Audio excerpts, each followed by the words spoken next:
This is the most precise and specific bit of exam advice I have ever shared on the blog before. I have just gotten home from delivering a workshop to a whole year 12 cohort, hence I've just realised just how badly all this green clashes, sorry, but I've jumped straight into the office because I've been thinking about this all the way home in the car.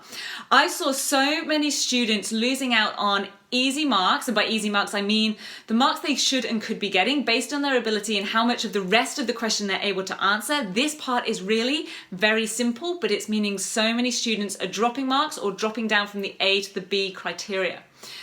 And I know this because as part of the work I've done with that school, I have reviewed lots of students' past papers, their completed exam papers, to see where their strengths and weaknesses are in terms of their exam technique and how to train them to move forwards and achieve more in their future exams.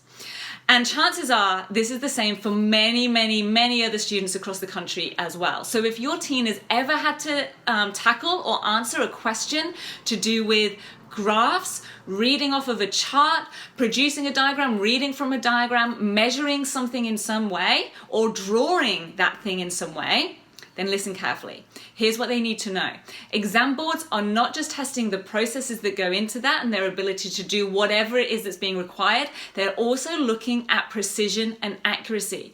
So I saw so many students reading off of a graph where something should have read 0.9 and it did read 0.9, but students are interpreting that as 1. They're either sort of just mentally rounding it or they're thinking, oh, they must have meant 1. No, they meant 0.9. And those students that use 0.9 for whatever process came afterwards, they're going to have got top marks if they did that correctly. Those students who rounded to 1, their answer is now not within the boundaries of precision that the exam board demands. They have just dropped down from an A to a B grade just for that small thing. Same goes for producing a drawing or drawing a graph themselves. If it is not absolutely accurate, if it needs to be just below or above a line or a marker point, it has to be that way. It is not enough to be just within the right sort of area. And so that's the message that I want to share with you this week. Students need to make sure they are being precise and accurate in terms of anything they are reading off and anything that they are drawing or producing. There are little boundaries of precision that exam boards have. I cannot tell you how much time, energy, effort, and reviewing and accuracy goes into not just writing those exam questions, but actually producing the exam paper to be exactly right in terms of the layout.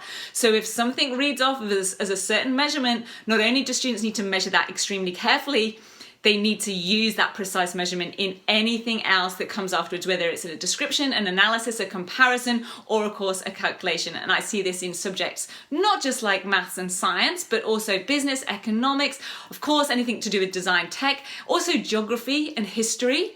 I've seen it all over the place. So chances are this affects many students across the country right now, and I don't want students losing out on these easy marks in their exams. So drop me a comment, let me know if you find this helpful.